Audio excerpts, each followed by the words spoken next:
Assalamualaikum warahmatullahi wabarakatuh. Perkenalkan, nama saya Rili Rulia Landari dengan NIM C1 Channel 2031. Di sini saya akan menjelaskan mengenai etika penelitian. Berbicara tentang penulisan suatu karya tulis ilmiah, baik itu skripsi, tesis maupun disertasi, maka tidak luput dengan yang namanya penelitian ilmiah.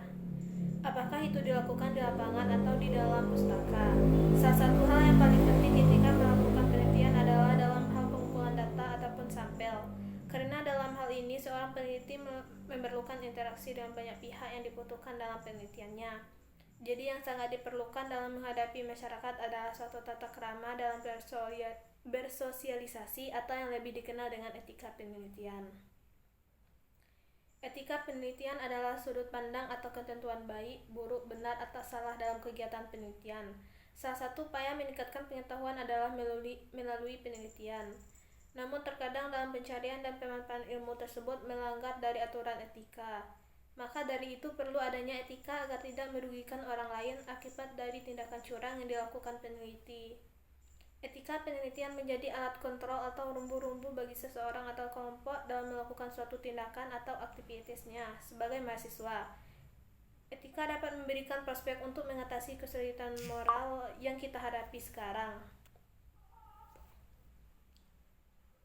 Bersosialisasi dan berhubungan dengan responden sehingga data yang diinginkan pun dapat terkumpul sesuai dengan yang diharapkan. Para peneliti sebagai ilmuwan dituntut untuk mengembangkan ilmu pengetahuan dan teknologi yang bermanfaat bagi masyarakat. Dalam melakukan tugas tersebut, para peneliti dituntut untuk menjunjung tinggi dan menjaga perbuatan dan tindakan yang bertanggung jawab dalam penelitian. Beberapa hal yang harus diperhatikan ialah yang pertama yaitu bertanggung jawab. National Academy of Sciences USA 1995 telah menerbitkan panduan sebagai pegangan dalam melaksanakan tugas dan tanggung jawab sebagai peneliti atau scientist. Panduan tersebut menyarikan seseorang ilmuwan atau peneliti dalam melakukan penelitian yang bertanggung jawab harus memahami landasan sosial dalam sains. Ilmu pengetahuan mempunyai landasan sosial. Penelitian bertujuan memperluas pengetahuan manusia tentang etika penelitian. Yang kedua yaitu memahami nilai-nilai dalam penelitian. Keinginan untuk melakukan penelitian baik adalah nilai manusiawi. Demikian juga keharusan bahwa kejujuran dan objektivitas yang baku harus tetap dipertahankan. Pengaruh yang bertentangan yang mungkin dimiliki oleh nilai personal penelitinya. Para peneliti tidak hanya membawa teknik dan metode ke tempat kerjanya. Yang ketiga yaitu menghindarkan diri dalam keterlibatan kegiatan ilmiah. Hindarkan tindakan dan perbuatan yang ada niat tersembunyi baik dalam pelaksanaan penelitian, evaluasi proposal, evaluasi suatu penelitian, evaluasi naskah yang akan diterbitkan dalam jurnal ilmiah. Para peneliti harus membebaskan diri dari bias kepentingan ketika melakukan kegiatan ilmiah. Dan yang terakhir yaitu mendorong publikasi dan keterbukaan. Ada konvensi bahwa penemu pertama bukan yang meneliti pertama, tetapi yang melaporkan pertama dalam jurnal ilmiah yang menjadi penemu pertama. Sekali hasil penelitian telah diterbitkan, maka hasil tersebut akan dapat digunakan oleh peneliti lain untuk memajukan ilmu pengetahuan dan teknologi. Akan tetapi harus diingat bahwa sampai hasil itu menjadi pengetahuan umum, orang-orang yang menggunakannya harus mengakui pertemuan melalui rujukan.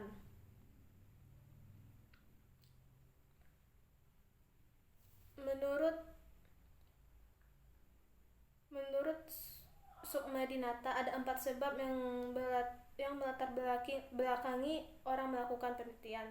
Yang pertama yaitu karena pengetahuan, pemahaman, dan kemampuan manusia sangat terbatas dibandingkan dengan lingkungannya yang begitu luas. Banyak hal yang tidak diketahui, dipahami, tidak jelas, dan menimbulkan keraguan dan pertanyaan bagi dirinya. Yang kedua yaitu manusia memiliki dorongan untuk mengetahui atau curiosity. Manusia selalu bertanya, apa itu, bagaimana itu, mengapa begitu, dan sebagainya. Bagi kebanyakan orang, jawaban-jawaban sepintas dan sederhana mungkin sudah memberikan kepuasan, tetapi bagi orang-orang tertentu, para ilmuwan, peneliti, dan para pemimpin dibutuhkan jawaban yang lebih mendalam, lebih rinci, dan lebih komprehensif. Dan yang terakhir yaitu manusia di dalam kehidupannya selalu dihadapkan kepada masalah, tantangan, ancaman, dan kesulitan baik di dalam dirinya, keluarganya, masyarakat sekitarnya, serta di lingkungan kerjanya. Masalah, tantangan, dan kesulitan tersebut membutuhkan penjelasan, pemicahan, dan penyelesaian. Tidak semua masalah dan kesulitan dapat segera dipecahkan. Masalah-masalah yang pelik, sulit, dan kompleks membutuhkan penelitian untuk pemicahan dan penyelesaiannya.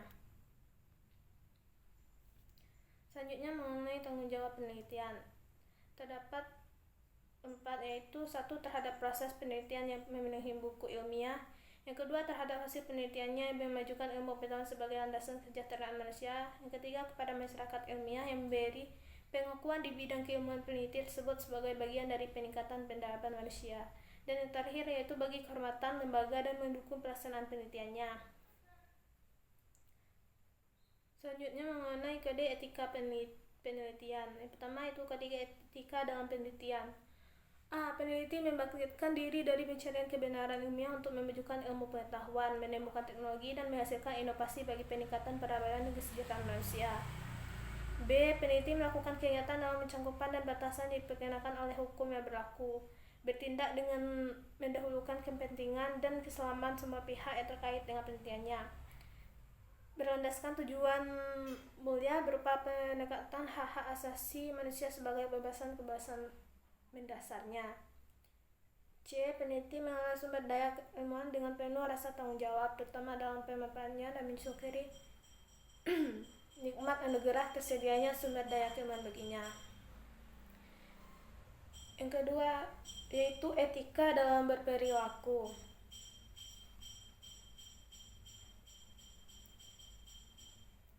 Peneliti mengelola jalannya penelitian secara jujur, bermurni, dan berkehidupan terhadap lingkungan penelitiannya. B. Peneliti menghormati objek penelitian manusia, sumber daya alam, hayati, dan non-hayati secara bermoral, berbuat sesuai dengan perkenaan kodrat dan karakter objek penelitiannya, tanpa diskriminasi dan tanpa menimbulkan rasa merendahkan martabat sesama cipta Tuhan. C. Peneliti membuka diri terhadap tanggapan, kritik, dan saran dari sesama peneliti terhadap proses dan hasil penelitiannya, diberikan kesempatan dan perlakuan timbal balik yang setara dan setimpal, saling menghormati melalui diskusi dan pertukaran pengalaman dan informasi ilmiah yang objektif. Yang ketiga, yaitu etika dalam kepengerangan. Yang pertama, yaitu peneliti mengelola, melaksanakan, dan melaporkan hasil penelitian ilmiahnya secara bertanggung jawab, cermat, dan seksama. Yang kedua, yaitu peneliti menyebarkan informasi tertulis dari hasil penelitiannya, informasi pendalaman, pemahaman ilmiah, dan atau pengetahuan baru yang terungkap dan diperolehnya disampaikan ke dunia ilmu pengetahuan pertama kali dan sekali, tanpa mengenal publikasi, duplikasi, dan berganda atau diulang-ulang. Yang ketiga, itu peneliti memberikan pengakuan melalui 1. Penyertaan sebagai penulis pendamping. Yang kedua, melalui pengungkapan pernyataan atau pemikiran orang lain. Dan yang terakhir, itu dalam bentuk ucapan terima kasih yang tulus kepada peneliti yang memberikan sumbangan berarti dalam penelitiannya, yang secara nyata mengikuti tahapan rancangan penelitian yang dimaksud dan mengikuti dari dekat jalannya peneliti itu. Dan yang keempat, itu mengenai perilaku tidak jujur. Perilaku tidak jujur tampak mencakup baik perilaku tidak jujur dalam penelitian maupun perilaku curang sebagai peneliti. Batasan ini tidak dapat dikenakan pada hal-hal kejadian yang sejujurnya atau keliru, pertikaian pendapat sejujurnya, perbedaan dalam penafsiran data ilmiah, dan selisih pendapat berkenaan dengan rancangan penelitian. Perilaku peneliti tidak jujur tampak dalam bentuk pemalsuan hasil penelitian, yaitu mengarang, mencatat, atau mengumumkan hasil penelitiannya tanpa pembuktian telah melakukan proses penelitian.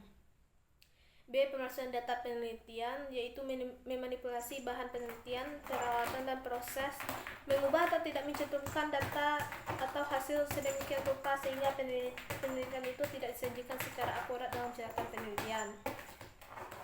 C. Pencurian proses dan hasil plagiat dalam mengajukan usul penelitian, melaksanakannya, menilainya, dan melaporkan hasil-hasil suatu penelitian, seperti pencurian gagasan, pemikiran, proses, dan hasil penelitian baik dalam bentuk data atau kata-kata, termasuk bahan yang diperoleh dalam penelitian terbatas atau bersifat rahasia, usulan rencana penelitian, dan naskah orang lain tanpa menyatakan penghargaan.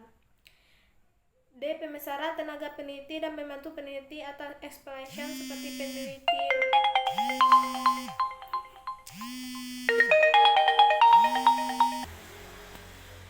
yaitu D. Pemasaran tenaga peneliti dan pembantu peneliti atau explanation seperti peneliti senior memeras tenaga peneliti junior dan pembantu penelitian untuk mencari keuntungan, kepentingan pribadi, mencari dan memperoleh pengakuan atas hasil kerja pihak lain.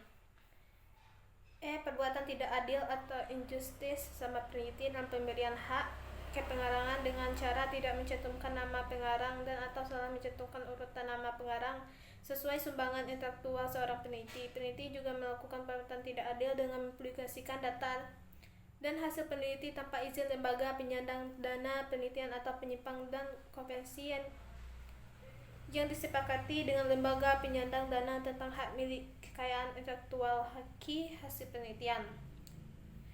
Kecerobohan yang disengaja dengan tidak menyimpan data penting selama jangka waktu sewajarnya, menggunakan data tanpa izin pemiliknya atau tidak mempublikasikan data penting atau penyembunyiannya data tanpa penyebab yang dapat diterima. Dan yang terakhir yaitu penduplikasian teman-teman sebagai asli dalam lebih dari satu saluran tanpa ada penyempurnaan, pemburuan isi data dan tidak merujuk publikasi sebelumnya. Dan yang terakhir yaitu sistem skor untuk penentuan hak kepengarangan bersama sebuah karya tulis ilmiah.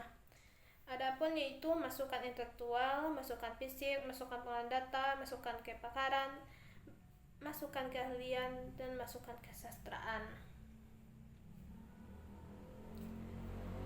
Dan dapat disimpulkan yaitu etika penelitian adalah sudut pandang atau ketentuan baik, buruk, benar, atau salah dalam kegiatan penelitian. Salah satu upaya meningkatkan pengetahuan adalah melalui penelitian. Namun kadang dalam pencarian dan pemanfaatan ilmu tersebut melanggar dari aturan etika, maka dari itu perlu adanya etika agar tidak merugikan orang lain akibat dari tindakan curang yang dilakukan peneliti. Etika penelitian menjadi alat kontrol atau rambu-rambu bagi seseorang atau sekelompok dalam melakukan suatu tindakan atau aktivitasnya. Sebagai mahasiswa, etika dapat memberikan prospek untuk mengatasi kesulitan moral yang kita hadapi sekarang. Baik, itulah hasil presentasi saya mengenai etika penelitian. Lebih dan kurangnya saya mohon maaf.